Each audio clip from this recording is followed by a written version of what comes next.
అది బటన్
మంది బాగుపడతాం.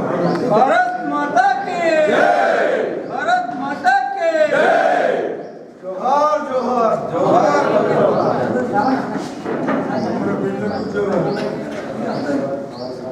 పహల్గామ్ అమరవీరులకు జోహార్ జోహార్, పహల్గామ్ అమరవీరులకు జోహార్ జోహార్, పహల్గామ్ అమరవీరులకు జోహార్ జోహార్, జోహార్ జోహార్.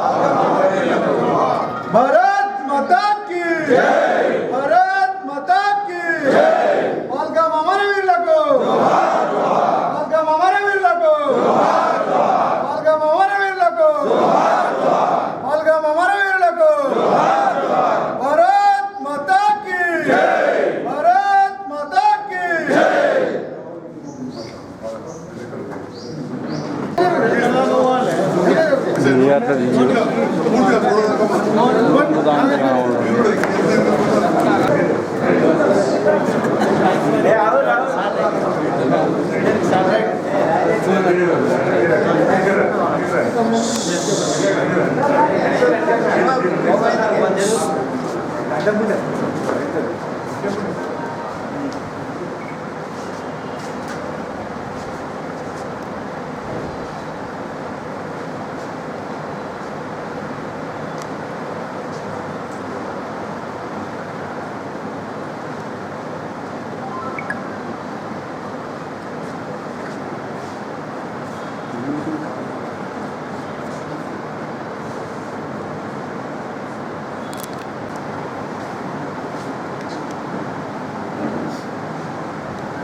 అదన్నా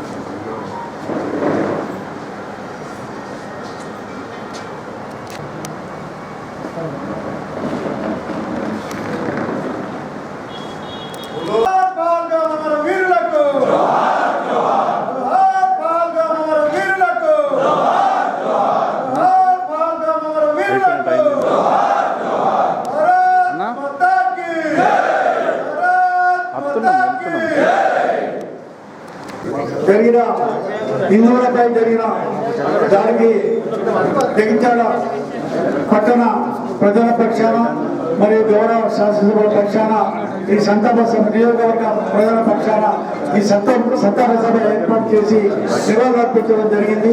ఇది చాలా చాలా బాధాకరమైన విషయము. ఇది దాడి ఒక మతం కాదు, కులం కాదు, ఏది కాదు, హిందువుల మీదనే దాడి. దీన్ని ప్రతి ఒక్కరు ఖండించాలి. మరి ఆ దాడిలో చనిపోయిన వారందరికీ కూడా ఆత్మశాంతి జరగాలి. మన కుటుంబాలకు ప్రభుత్వం వెళ్ళి నష్టపరిహారం కూడా ఇప్పించాలి. అలాగే ఎవరైతే గాయాలపడి ఆసుపత్రిలో ఉన్నారో వాళ్ళు కూడా త్వరగా కోరుకోవాలని ఆ భగవంతుని కోరుకుంటూ ఇలాంటి సంఘటనలు భవిష్యత్తులో జరగకుండా ప్రభుత్వం కూడా కట్టుదిట్టమైన చర్యలు తీసుకోవాలని చెప్పి ఈ సందర్భంగా తెలియజేస్తూ మరి జగిత్యాల పట్టణ ప్రజల పక్షాన మరొకసారి ఎమ్మెల్యే గారి అధ్యక్షతన నిర్వహిస్తున్నటువంటి జమ్మూ కాశ్మీర్లో చనిపోయినటువంటి అమరవీరుల సంతాప సూచకంగా ఒక 5 నిమిషాల సంతాపం ఎప్పటికీ నిర్వహించడం జరుగుతుంది. పూర్తిగా అది ఎంత దుశ్చర్య అంటే మతాన్ని అడ్డం పెట్టుకొని అన్యాయంగా అమాయకుల ప్రాణాలను బంధించుకోవడం జరిగింది. వాళ్ళకు తగిన గుణపాఠం నేర్పాలని చెప్పి కేంద్ర ప్రభుత్వాన్ని కోరుతూ అమరవీరులకు శ్రద్ధాంజలి ఘటిస్తూ అందులో ఇంటి సంతాప సభ నిర్వహించడం జరుగుతుంది. దీన్ని కేంద్ర ప్రభుత్వం బాగా సీరియస్గా తీసుకొని అసలు మన దగ్గర ఉగ్రవాదం లేకుండా చేయాలి. ఒక పక్క నక్సల్స్ వాటిని కూడా నిర్మించడం జరుగుతుంది. అట్లాగే पाकिस्तान देशाనికి గుణపాఠం చెప్పాలని కోరుకుంటున్నాను. दहशतगर्दाना हमला हुआ, बुज़दिलाना हमला, जो 28 आदमी वहाँ पे शहीद हुए, हम जो है सो उनके हमने बराबर के शरीक है। ऐसे बुज़दिलाना हमला जो करते हैं इनको जो है सो सख्त सजा दी जाए और ऐसे जो दहशतगर्द है इन्हें फांसी पे चढ़ा दिया जाए और जल्द से जल्द जो है सो ऐसे लोगों को जो है सो फिर कभी हिंदुस्तान में जो है सो हमारी तरफ आँख नहीं उठा के देखे, वैसा इनको सबक सिखाना चाहिए। हम इनके हम में बराबर के शरीक हैं।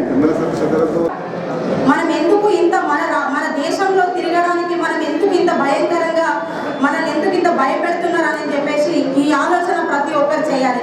కేంద్ర ప్రభుత్వంలో ఉన్న ఏదైతే నరేంద్ర మోడీ గారు ఉన్నారో ఇంకా కొంచెం కూడా జాగ్రత్త వహించుంటుంటే ఈ రోజు మనం ఇంతమందిని కోల్పోయే వాళ్ళం కాదు.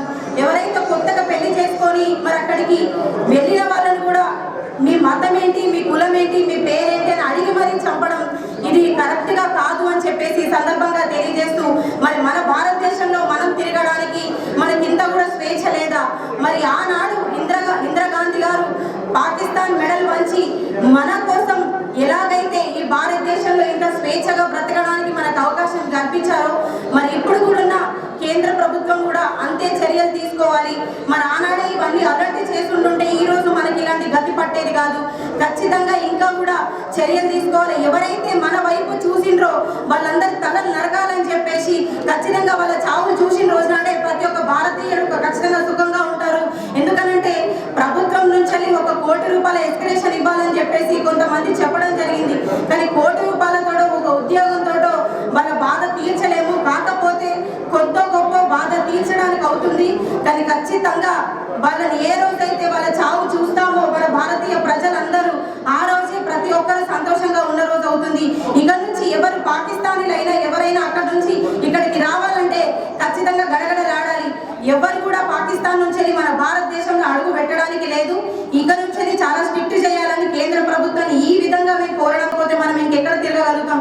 అట్లాగే కేంద్ర ప్రభుత్వం కూడా మరొకసారి ఈ విషయం ఆలోచించాలి. మరి ఖచ్చితంగా ఈ రోజుకి ఇట్లా రాహుల్ గాంధీ గారు ఇట్లా ప్రధానమంత్రి అయ్యి ఉంటే మనకి ఇలాంటి ఒక కర్మ ఉండేది కాదు. ఖచ్చితంగా ఇంకా మంచి జరిగేదని చెప్పేసి ఈ సందర్భంగా తెలియజేస్తూ మరి అట్లాగే ఇంకా ఈ నివాళులు అర్పించడానికి మన సంజయ్ కూడా మరి దీనికి ముందుకు రావడం, ప్రభుత్వంతో కలిసి పనిచేయడం, మరి దీంట్లో భాగంగా మరి ఖచ్చితంగా ఇది నేను కలిసి పనిచేస్తాను అని చెప్పేసి చెప్పడంతో పాటు మరి దీంట్లో కూడా ఈ రోజు ఈ ప్రోగ్రామ్ చేయాలి ఇక్కడ అని చెప్పేసి చెప్పడం, మరి దీనికి ఇంతమంది 100 మంది ఇక్కడికి కదిలి రావడం అనేది చాలా సంతోషంగా ఉంది. ప్రతి ఒక్కరు ఇట్లాగే భారతీయుల కోసం కొట్లాడాలి, మన పోరాటం మనం చేస్తుండాలి, మన హక్కులు మనం తీసుకోవాలని చెప్పేసి ఈ సందర్భంగా తెలియజేస్తూ మరి ఇక్కడికి విచ్చేసి సంజయ్ నగర్ ఆధ్వర్యంలో ఈ ప్రోగ్రామ్ చేసిన ప్రతి ఒక్కరికి హృదయపూర్వక ధన్యవాదాలు. పహల్గాంలో మొన్న జరిగిన సంఘటన ప్రపంచంలోని ప్రతి ఒక్కరు కూడా కన్సిడర్ జరిగింది. దాదాపు 100 దేశాల పైన దేశాధినేతలు కావచ్చు, ప్రజలు ముక్త ఖండంతో ఆ హేయమైన సంఘటన ఖండించింది. కాశ్మీర్ అనేది మన భారతదేశంలో ఒక భాగం. పహల్గామ్ చాలా అందమైన ప్రదేశం. అక్కడ చూడడానికి చాలామంది వెళ్తుంటారు. నేను కూడా వెళ్ళడం జరిగింది. మరి అలాంటి ప్రదేశాన్ని చూస్తున్న సందర్భంలో పాకిస్తాన్ సంబంధించిన ఉగ్రవాదులు చాలా ఘాతుకానికి పాల్పడి మన భారతీయులను పేరడి మరి చంపడం,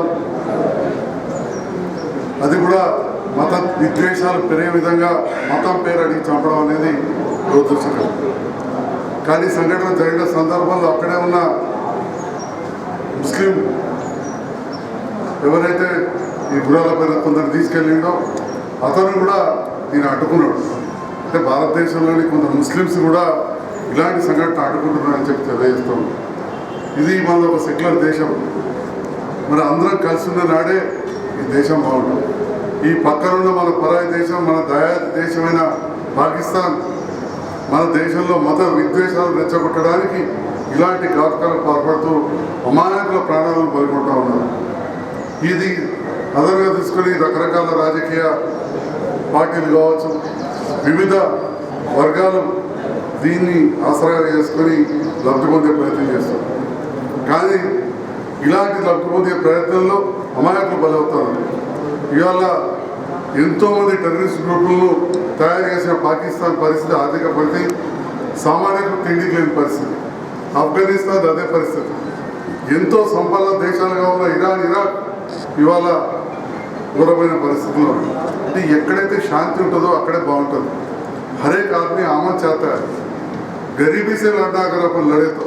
కాశ్మీర్ లోయలో తినడానికి కూడా తిండి లేని పరిస్థితికి వచ్చిండే. ఇప్పుడిప్పుడే పర్యాటకులు పెద్ద ఎత్తున రావడంతో అక్కడ హోటల్ వ్యవస్థ కావచ్చు, వివిధ ట్రాన్స్పోర్ట్ వ్యవస్థ కావచ్చు, వ్యాపారాలు కావచ్చు, అక్కడ అన్ని రంగాల్లో ముందుకెళ్తున్న సందర్భంలో మళ్ళీ ఇలాంటి సంఘటన మరి పాకిస్తాన్ ప్రేరేపణతో జరగడం జరిగింది. ఇది తప్పకుండా కేంద్ర ప్రభుత్వం సీరియస్ తీసుకోవాలి.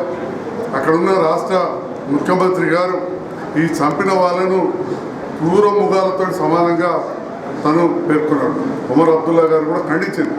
కానీ ఖండించడమే కాదు, ఇక్కడ ప్రాక్టికల్గా కూడా ఎలాంటి నష్టం జరగకుండా చూడాలి.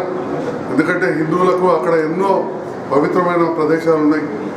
అమర్నాథ్ యాత్ర రేపు ఎల్లుండి మొదలు కాబోతున్న సందర్భంలో కావాల్సుకొని ఇట్లాంటివి చేసాం. దీన్ని ఖచ్చితంగా ముక్తఖండంతో ఖండించాల్సిన అవసరం ఉంది. ఇక్కడ నేను కూడా రేవంత్ రెడ్డి గారు ప్రభుత్వంతో కలిసి పనిచేస్తున్నాను. నేను కూడా ఈ మధ్యలో దీన్ని ఖచ్చితంగా ఖండిస్తూ ఉన్నాం. ప్రభుత్వ పక్షాలను కూడా అందరూ కూడా ఖండించడం జరిగింది. అన్ని పార్టీలకు అతీతంగా, రాజకీయాలకు అతీతంగా. ఈ రోజులకు వేరే కార్యక్రమాలు ఉన్నా కానీ, కొంత ఆలస్యమైనా కానీ వెయిట్ చేసి ఉన్నందుకు మా పాత్రికేయులకు కూడా హృదయపూర్వక ధన్యవాదాలు తెలియజేస్తూ మరి 2 నిమిషాలు మౌనం పాటించాల్సిన కోరుతున్నాను.